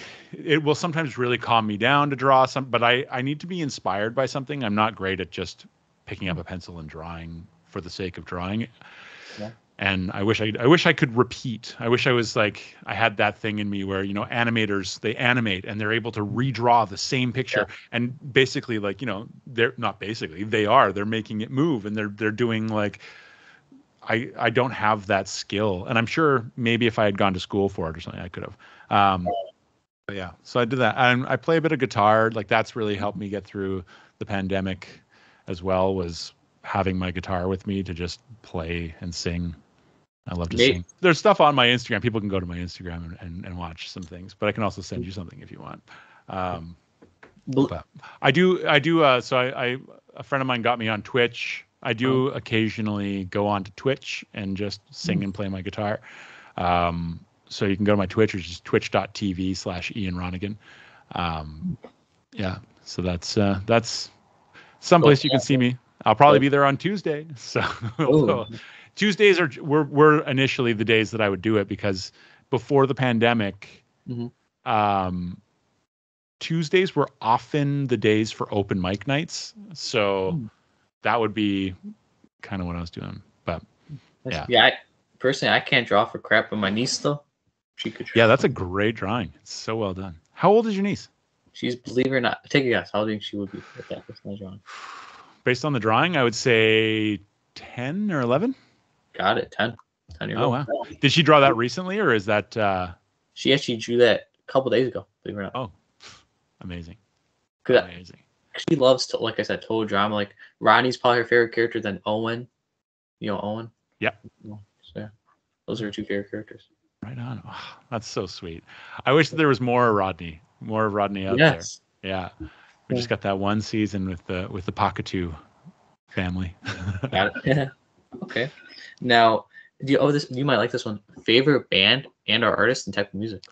Ooh, I'm a big fan of singer-songwriter type of stuff. I love 80s love ballads, 80s music in general. I love. Thank you. Yeah, 80s all the way. Like when I go into my shower, I'm like, Alexa, I have to say, I'll be like, hey, play me some 80s love ballads or like yacht rock. Like I get a kick out of yacht rock, but I'll do that. But singer-songwriters type of stuff, I love it. Jackson Brown is someone who just like gets me. Like I listen to his music and I'm like, that's it. And so I'll learn a lot of his songs. Donovan Woods, right now, he's a Toronto singer-songwriter. He wrote a song that I love called Portland, Maine, and I love it. He wrote it, and Tim McGraw covered it. Wow. And so very cool. Yeah, and I love him. I mean, my friend Ben Kunder, love him. Hey Ocean, which I don't know if you know Hey Ocean, but they're a Vancouver band. Ashley Ball is the lead singer of it. I don't know if they've done much lately because she just had a baby. But Ashley Ball is she's like Applejack on My Little Pony. Like she's like does a ton of voiceover. But yeah, wow. I know. Oh. Hey Ocean is like such a great band. They've got so many great tunes. Wow. Yeah. I actually, believe it or not, got to meet my favorite band of all time, believe it or not. Which is? Queen. Wow. That's pretty awesome. Because I met their guitarist and their drummer, because Freddie, their singer, was on, of course. Long past, yeah. But I met their guitarist and their drummer. That's awesome. Yeah. That is awesome. Yeah, I was like the Wayne's World moment again, because we're not worthy. Yeah, totally. Yeah. Okay. That's so cool. Thank you. Okay, this might be easy. Favorite sports and favorite teams. Oh, I don't know. Favorite sports and favorite teams. Well, if we're going hockey, Vancouver Canucks. Yeah. I have a couple of jerseys. I have this one. I have the flying skate, which is what I grew up with. I had that same jersey that you're wearing, but I gave it to my friend Guy because and the same thing with my flying skate. I made the mistake of buying an extra large when I wear a large, because I was like, I'm gonna want to wear a sweater underneath it, but they end up fitting me so big that I feel like I'm wearing my dad's clothes, So, but this one, I love this the stick and rink. I love it. Are you wearing any player in your jersey? No, I've always just gone blank, and because I can't make a choice. Plus, I'm afraid I'm going to pick somebody and they're going to move on, and I'm going to be stuck with someone on my jersey that now plays for the Mighty Ducks or something like that. But yeah, I haven't done that. But I always I would like a number at least. Nice. And my number when I played baseball was 17. And I love the number 17. I'm also 2s are my favorite number. My birthday is January 22nd. So I love the 2-2. So that's what I think about. Yeah. I've considered it. And I mean, they're now lifelong Canucks. So don't have to worry about them leaving. But yeah. And then baseball I like. But however, okay, so I quit drinking like 5 years ago, and I got to say, going to watch a baseball game when you're sober is not as fun as when you were drinking. So there's that. But the Blue Jays, obviously, like Toronto Blue Jays, it's the only Canadian team we got, so we got to support them. Basketball, I mean, I worked at the Scotiabank Arena when we won the championship, so I mean, I'm a big fan of the Raptors. The Raptors are they're a great team. They're true to themselves, and that's the same thing I love about the Canucks. The Canucks have created so many things that the rest of the league follows that I find interesting, like the waving the towels. That's from a Canucks game. The assistant coach holding up a towel and a white flag, basically saying, "Hey, fine, we give up," and then they came back to do really well. So that's something that continued on. Also, the Canucks are so big into charity work. They're always out doing things, and I love that. I love that about them. They're giving back to the community so much, and a lot of other hockey clubs have followed in their footsteps. I'm actually, believe it or not, wearing my favorite player. I don't know if you call it his jersey per se. Yeah. Who you got? Bo. I don't know if Bo Horvat. Yeah, I got it. Oh yeah. Bo Scorvat, I call him. Yeah. You call him what? Bo Sporvat? Scorvat. Scorvat. Oh yeah. I mean Bo. He's great. We love Bo. Believe it or not, on my Instagram, let me show you really quick. I actually have a picture with him. I met Bo. Oh, nice. Yeah. Show me. When I was a kid, I met my heroes. I met Gino Ojic. I met Pavel Bure. I sent all of my hockey cards. So at the end, there used to buy Beckett's. There would be a book called a Beckett, and it would have essentially all of the hockey cards, what they're worth, and all this sort of stuff throughout it. And at the back would have all the addresses of all of the all of the arenas essentially. And I mailed off. I got a big manila envelope. I put all of my cards inside there, and I mailed them off to this. And I was I don't even know, 7. And my mom's like, "You're never gonna see those again." And I'm like, "I'm gonna send them." And I got back all of my cards. And Trevor Linden had sent me a little message being like, "Hey, buddy, like, thanks for sending us your stuff. Some of the guys have moved on." I had no idea. I was just like, anything that had a Canuck logo on it, I just like put it in that thing and I sent it off. All the guys that were there, that were still there, they all signed my cards. And he sent it back to me, like, and he wrote me the letter. It was just like made my day, made my year, and I'm still talking about it. Maybe it made my life. I don't know. Yeah. But it's those types of things. Like Linden was always such a, and still is, like a man of the people. Yeah. You know? And Horvat's following in those footsteps too. I don't know if you can see it with the glare. Oh, nice. Where is that? Is that in Chicago? Yes. And I don't know if you can see what I'm holding. He actually gave me his stick. He gave you a stick? Yes. Nice. And you saw you're Canucks decked out. You're decked out in all that Canucks gear. That's awesome. That's a great jacket. Thank you. Believe it or not, I don't know if you remember Tim Schaller at the Canucks when he used to play with them. Yeah. He actually saw me where they said, "Nice jacket, my man." He gave me a half five. That's awesome. That is awesome. So yeah, I have actually, believe it or not, I have it framed right there. Like it's like signed and everything too. The jacket? The stick. Oh, the stick. Oh, nice. Yeah. Yeah. That's awesome. Thank you. I love that. That's something that wasn't really happening when I was a kid. The like kids being up against the glass and then throwing the pucks over and throwing sticks over. Like that wasn't something that happened. So following in my my fandom of the clothes, essentially, like when I was a kid, I loved Wayne Gretzky as a kid. Okay. So like my first jersey wasn't even, I don't think it was an official Oilers jersey, but it was like the colors and it had 99s on the front. And but I was just like such a fan of Wayne Gretzky. I went and saw him, I think probably in like 91. He was playing with the Kings, and we ended up, my mom and I moved up from like the upper bowl down to the lower bowl, and we sat and we watched him play. And there's these old guys sitting behind us. They're like, "Wayne Gretzky's a bum." Like it was like the two guys on the balcony in the Muppet Show, like, "Oh, hey, what are you doing?" You know, like whatever. And they're just chirping me the whole time. And I'm like, "He's the greatest. You don't know what you're talking about." And then they went and bought me ice cream. It was awesome. So I've gone to see as a kid, I went and saw a few Canucks games, but most of the time when I was there, I was actually rooting for other teams.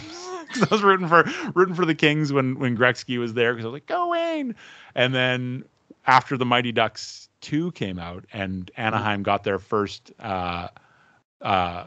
team with the Anaheim Mighty Ducks, and they're playing tonight. So, but for Christmas I got a Mighty Ducks jersey, and I got 2 tickets to the game, and I was like 10 years old. Wow. And so I went to the game sporting my Ducks jersey and rooting for the Ducks because I had the jersey, and I was like a big fan of those movies as a kid too. I was like, "Yeah, go Ducks!" So, yeah, that's. Now, do you have this might be tough. Favorite current and then all-time Canuck? I can tell you mine. That's easy. I already know mine. Favorite current?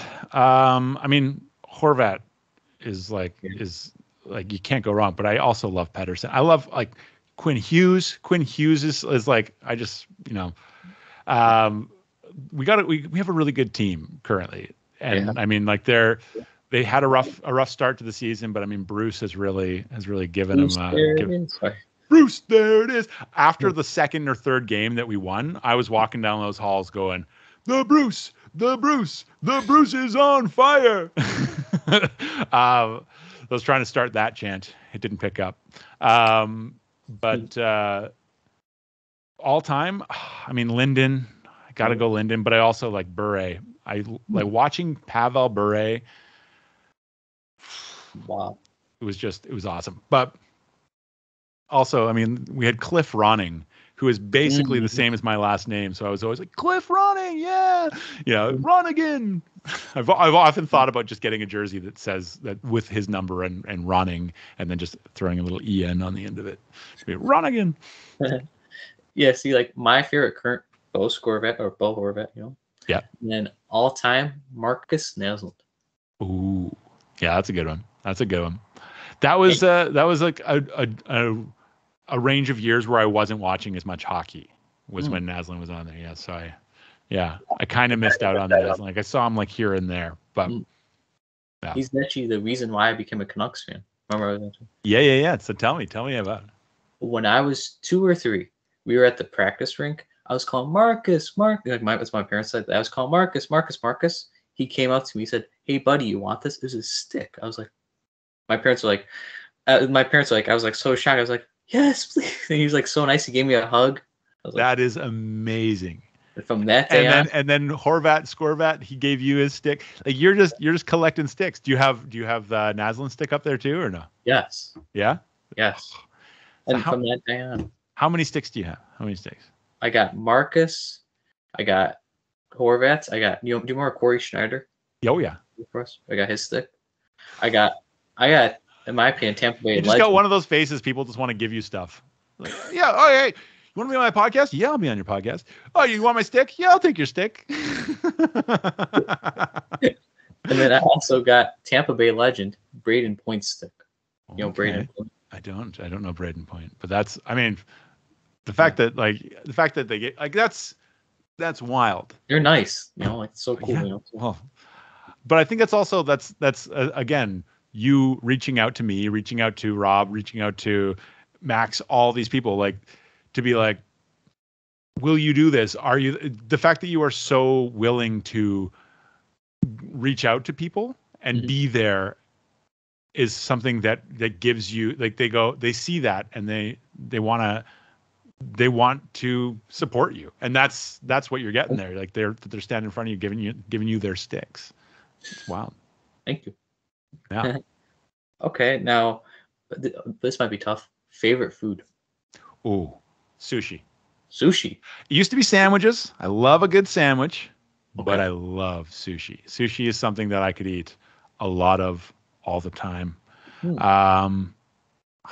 Pasta. Yeah, I mean, but sushi. I'm gonna go sushi. I could elaborate on so many foods, but I'm gonna go with sushi. And it's also the thing that I can't really make myself. I have tried, but it's like there's a lot of food I can make that I go, yeah, that's as good or better than what I got from the store or from the restaurant. But sushi is something that it just never is as good. And yeah, so sushi. We got good pizza here in Chicago. I went to a place that when I was there for the playoffs, we went to a place, but it wasn't the right place. I wanted a Chicago deep dish pizza, and they didn't have it, and I was disappointed. But we had it when I was in Toronto. There was a place called Double D's, right by my apartment, right by my house, and I went there a couple of times, and I would get what was a traditional Chicago deep dish pizza, and I mean I loved it. And I can only imagine that if I was in Chicago getting a proper one, it would be even better. But the fact that it was, because it was the deep dish with the like lots of sauce, cheese on the bottom, meat in the middle, like it was just like this. That was it was so good. And my friends and I, we've been talking about making a Chicago deep dish pizza for a long time. Like we're like, we got to make one. We got to make a Chicago deep dish pizza. So I believe it. I believe that the pizza there is probably incredible, but it's like you got to eat it with a knife and fork, right? Like you can't just, you can't just pick up a Chicago deep dish style pizza and eat. Yeah, you're right. Yeah. When I think of pizza, though, I think of Ninja Turtles. So. Oh, for sure. Like that cheesy string that they'd put. Yes. Yeah. But they always, in the original cartoon, it was always like random stuff on their pizza, like marshmallow and pepperoni, like and all this. But whereas, as they say, well, no anchovies. If there's anchovies on this pizza, 22 thirds and an 8. 22 thirds and an 8. Where the heck is 22 thirds and an 8? You're standing on it, dude. But yeah, the new pizza, the new Ninja Turtles, or not the new one, because there's another one since, but that 2012 one, when they first try pizza and you see Michelangelo's brain explode, I was like, they nailed it. They got it.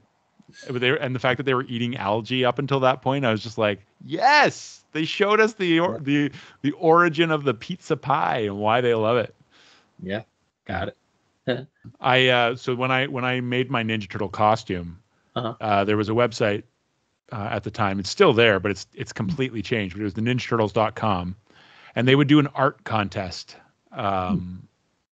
throughout, like basically monthly or whatever. People would send in art, and they'd pick 5 of them to put up there. And so I sent him my Ninja Turtle costume, and it was the first time that they had like chosen something that wasn't like a drawing. And they're like, I guess it's technically art. Yeah, you made this, you sewed it. And so they put it up there, and they sent me an autographed comic, but not from Kevin or Peter. It was his name was Michael something. Michelangelo. Yeah, Michelangelo. Yeah, you've heard of him? Yeah. Not the turtle, the artist. Yeah, maybe if I get them on, would you want to join for that one too? Oh my God. Yeah. Joe. They're legends. Yeah, you're going to introduce me to all these amazing people. Gotcha. You're just going to be like, oh, by the way, there's this guy. Hi. I'm just going to be sitting here just watching. Because believe it or not, more that guy I told you about, Justin Wong from My Ducks. Mm-hmm. I actually got him to meet. He was actually a co-host with me. Grant Fear. Grant Fear. I had Grant Fear on the podcast. Wow. And because he really wanted me. That was like one of his heroes because he loves hockey. But he's a big Canuck fan, but he likes Grant Fear, you know. Yeah. Is he from Vancouver? Which one? The Justin Wong? Yeah. Because like there's they just did a new series on Disney Plus. Game Changers, which I really enjoyed. I had a really great time watching it. But that was filmed here in Vancouver. So Dylan Playfair of Letterkenny, he was the coach of the Ducks. He's like a really nice guy too. I've seen him a couple of times on the seawall, rollerblading. But just like he's zipping past me. He's like, "How you doing?" That's cool. Yeah. Wow. Okay. Now that things are getting back to normal, do you have any projects coming up in the works? I mean, there's always things happening. I've had some ideas for something that I'd like to write, and my buddy, again, my friend Guy, who we wrote the Crazy Eights thing with, and I've done some shorts with. He's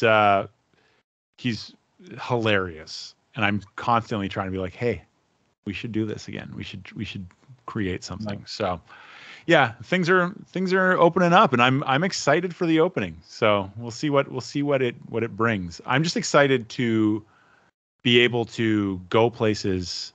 Yeah. And potentially not like I'm still a little I'm still a little nervous about everything opening up. I'm going to see how things go, but to be able to go and meet people again and have that more so than projects or anything like that. I'm excited for that because the thing is, as an actor, and this is something I have to keep kind of reminding my friends when they're like, "Hey, like we're going to go to this bar, we're going to go do this thing," and I'm like, I can't go in there.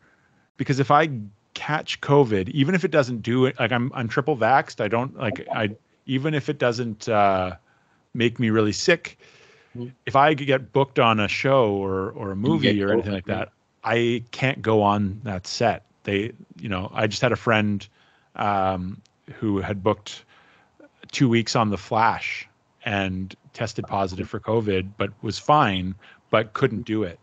And so they had to find somebody else to fill that role, which is just like, it's unfortunate. So it's like, we're not just losing, it's not just losing a couple of days of work. It's losing a part. It's losing the opportunity to do our job kind of thing. Whereas a lot of other people, if I at the Rogers Arena where I work, where I do my Joe job, I get to if I get COVID, I get to go back in 2 weeks or whenever when I feel better. Like it's like, okay, you're welcome. Like I'm not losing that job because I'm sick. I get to come back. But if I'm doing an acting job, they don't have the budget or the time to hold to have me come back in. So they've got to move on to the next person. So that's been my fear through the pandemic. Is more, not so much of the fact of like catching COVID, which is bad, but it's like it's the fact of like not being able to work if I get the job, because it's like I said, things are for my career has been on especially lately a steadier incline, and it's to lose that, it kind of goes, oh, and then you got to kind of climb back up again. So, yeah. Okay. What is your advice for people that want to become an actor and voice actor? What's your advice? Well, this is something. So this is something I highly recommend. Okay. Get yourself a mic. Doesn't have to be this one. Doesn't have to be a really expensive mic. It can be like a blue Snowball, or it can be a Blue Yeti. Something that you can hear yourself back in, though. Be able to plug in and monitor your voice. If you wanted to be a voice actor, just be working on your voice constantly, but also reading out loud. I started probably 5 years ago, waking up in the morning, getting a book, mainly on my iPad. I'd have it on my iPad, but I'd have like my book going, and I would just read for an hour out loud into my microphone, listening to my voice coming back to me. Because so much of voice acting is making choices on the fly while you're reading a page, while you're reading the words off the page. And so that way you're reading it and you can make a choice. And because it's not for anybody, it's not for anybody to listen to, it's just for me to practice. I hit record. I like to record those things, but it would be like making the choice in the moment, hearing it come back, hearing whether I'm too close or too far away, or whatever it is. But I can do it in a character, or I could choose, like whatever it happens to be. Like I can do whatever I want, but I'm reading it, and I'm able to practice and sustain and learn what it's like to read consistently for that hour. It's exhausting. Like I'll often leave that. I'm like, oh, I'm tired. And people who do audiobooks, I don't know how they do it. I was doing it as practice initially for audiobooks, but I found that I was booking more. It helped me. I booked Tim Hortons, that gig that I was talking about, like that I did for 6 to 8 months. I booked that because I was solid at reading things out loud. I had been doing it for about a year at that point. And I walked into that audition. I rode my bike over to the studio, walked into the room. I was about 15, 20 minutes early. Wow. The pages were on the page. They didn't send them to me. The pages were on the desk. I grabbed them off the desk, and then the director, casting director, goes, "Oh, hi, Ian. Come on in." This was 15, 20 minutes before my audition. I hadn't even taken my jacket off yet. And I was like, I hadn't had a chance to read over it. I didn't know what I was doing. I was like, oh no, I don't know what this is. I walked into the booth. The engineer came in, adjusted the mic for me. And then I can't read and listen at the same time. It's really hard for me. Like if I get a text message and you're talking to me and I'm trying to read the text message, I cannot understand the words that are on the page and I will not hear you. So it's a really bizarre kind of thing. But so I was trying to read quickly, and I had the casting director in my ear being like, "Okay, Ian, so we'll just have you do," and I'm trying to like figure out what's being said, and I'm like, oh, and so I just had to stop, look at her, and go, "Okay, yeah, just read it through. Okay, let's do it." And I just read it, and she went, "Okay, that's great. Let's do the next one. Let's just try it like this." And I did. I made the adjustment, read it, and they're like, "Okay, thank you." And that was probably a Wednesday. Friday, I was recording. Wow. They called me the next day. They're like, "Yeah, you got it. See you on Friday." And then I worked pretty much once a week until January the following year. And that was June or July. So it's like, yeah, it was that reading out loud is the number one thing I would say. And just be fearless in learning your voices when working on your characters. Mm-hmm. You can do it by yourself in your home. If you have a mic, it makes it feel more real. There's definitely characters that I've learned how to do that when I get on a mic and I try and do it on a mic, I'm like, I don't even know where this is. It sounds different when it comes through your ears. Mm-hmm. And so you just gotta be fearless in practicing those voices. I like to add stay humble and remember where you came from, you know what I mean? Oh, absolutely. Absolutely. I mean, musical theater is where I kind of got my start in high school. Mm-hmm. And I returned to those roots. Like when I moved to Toronto, it was because I wanted to pursue musical theater. Mm-hmm. And I I started taking classes more on that and dance classes, which I'm not a great dancer. I'm like an actor who can move, and choreography is really hard for me.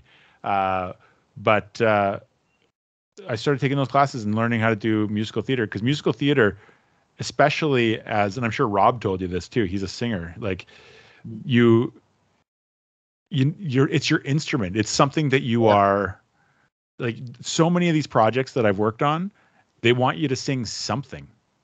They want you to be able to sing. And if you can't sing, that's fine. They can find somebody who can sing the part for you while you're there if they like what you're doing. But also sometimes not being able to sing is part of the character. Like if you're singing in like a voice like this, you know, where you gotta be whatever. And then they want you to sing a song. Like, you know, like you're just like, it's part of it. So just, yeah. But musical theater, I highly recommend musical theater. So, sorry. No, I was going to say I love it. Too bad you couldn't be in Total Drama World Tour then, right? Because remember that was like the singing season. They did a singing season? Yeah. Oh, man. I don't know how well Rodney would have sung songs. What did he say? This is a love song for you. I didn't know they did a musical season. Yeah. Oh, man. There was Total Drama Island, you know, the first season. Then Yeah. Total Drama Action, you know, like a movie type of season. Right. And then World Tour, the singing season. Oh, so it was before. Yeah. I see. Yes. Interesting. I'm a big Total Drama nerd and fan, so that's why I know. Yeah, fair enough. Yeah. Well, Ian, before I ask you my last question, do you have any questions? Let me see. Well, I mean, I have one question. Okay. And it's to do with your podcast. Okay. I love that it's on YouTube. And this is something like I find really fun. Like people, you know, YouTube podcasts, but I always think of podcasts as like iPod, like listening on your phone or like listening to a podcast. Yeah. And I find like when you asked me, I was like, oh yeah, I'm gonna listen. I went and I looked it up on iTunes and I looked it up and I was like, it's not here.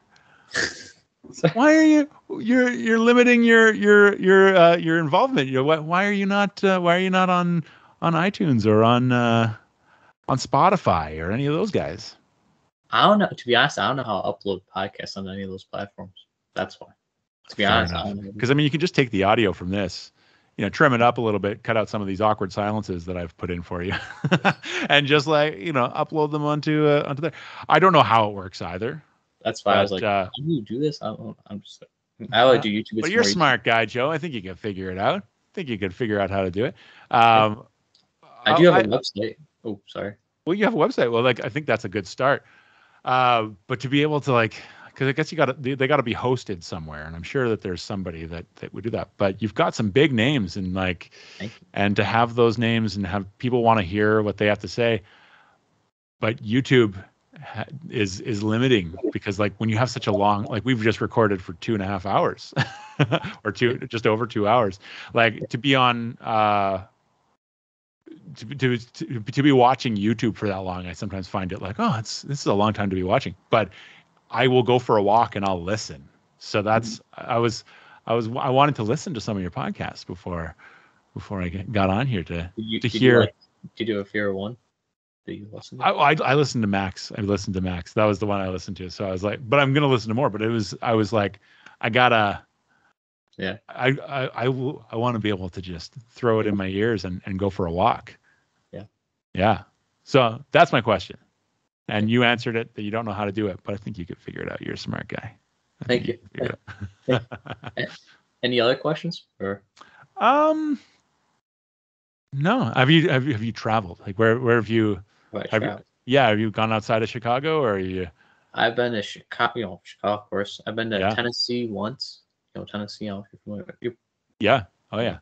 I've been to, I think, maybe Indiana once and Wisconsin once.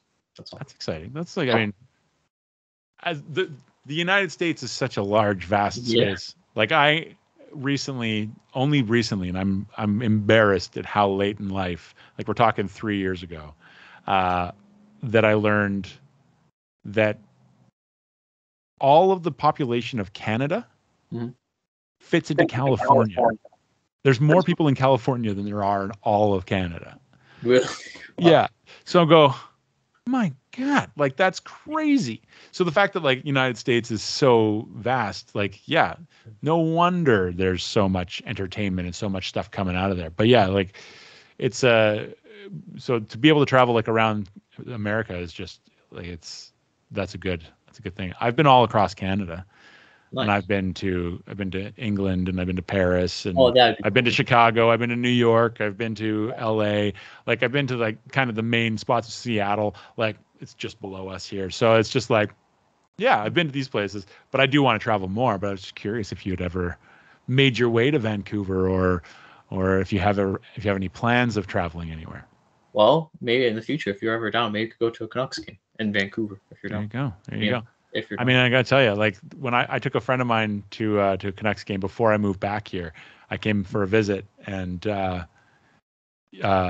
tickets to sit in lower bowl were cheaper than it was for me to like significantly cheaper. I was able to buy 2 tickets for the lower bowl for the price that it would have cost me for maybe just over one ticket to sit up in the nosebleeds at the Toronto Maple Leafs at the Scotiabank Arena.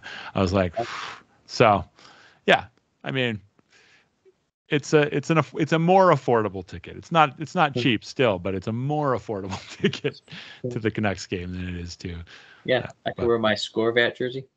There you go. We'll just like sit there and cheer, have some mini donuts. Yeah. Eat some Panago pizza.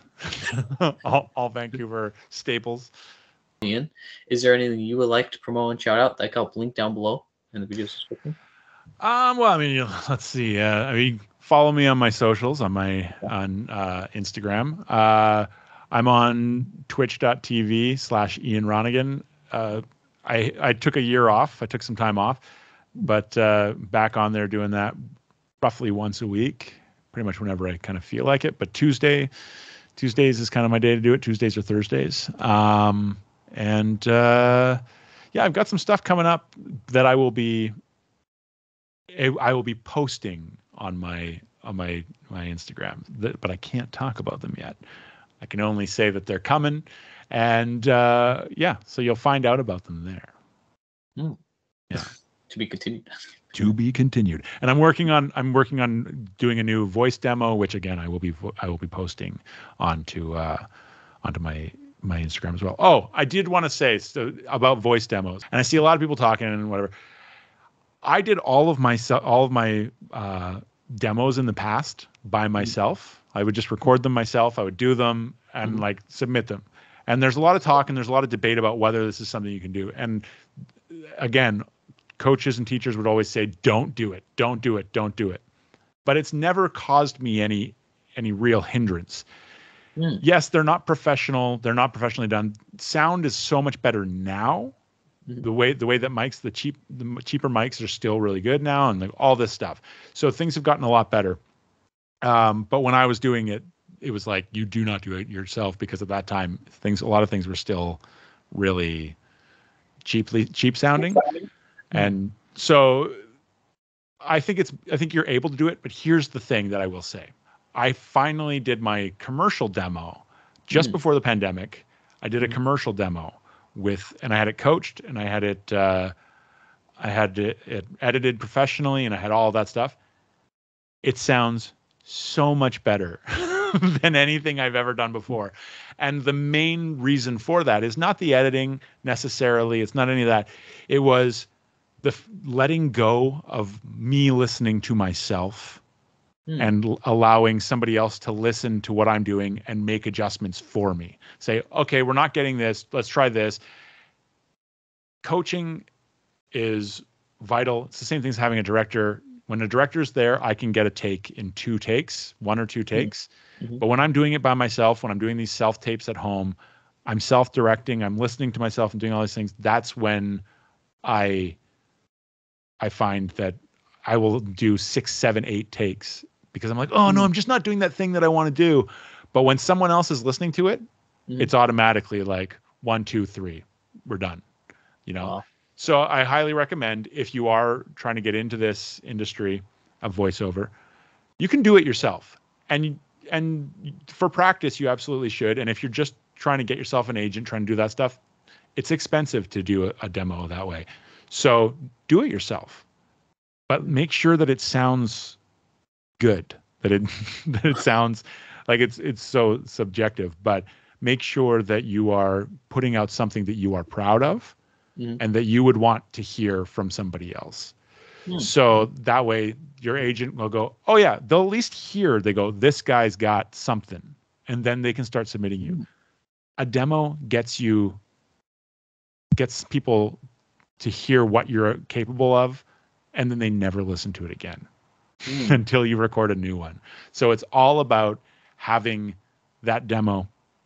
And then if that gets you an agent, great. If it doesn't, work on it again, send out another one, but don't send the same demo, send a new one. And just make sure that you're putting something out that you would want people to listen to. I like that. Yeah. Sounds good. Yeah. If you want, I could say in the video description, go follow Ian here on Instagram, the link.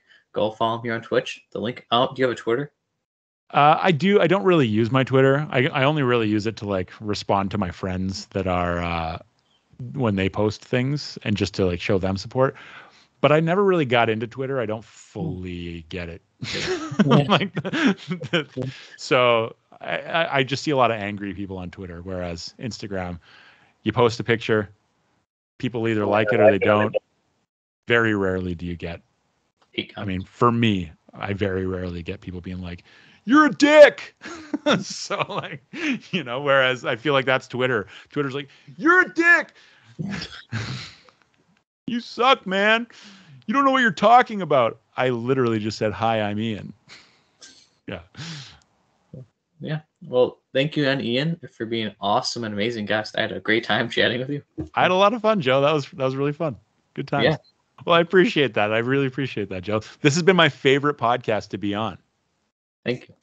It's the only podcast I've ever been on, but still, I really appreciate you asking me to be on your podcast. It's been a dream of mine to be on a podcast, to be asked. And, I also appreciate that my first podcast wasn't being asked to be on my friend's podcast that I already know. Like, hey man, will you be on our podcast? You're somebody that I had never met before, that it was just like, that was a genuine fan, and I appreciate it. And now we're homies now, right? Pros. We're homies. Whoop, whoop. Raise the roof. Raise it. Yeah. So yeah, thank you again, everybody, for watching, and thanks again. Stay awesome, everybody, and you stay awesome, Ian. Stay awesome. Thanks, Joe. Thanks, everyone. Thanks for watching. Bye.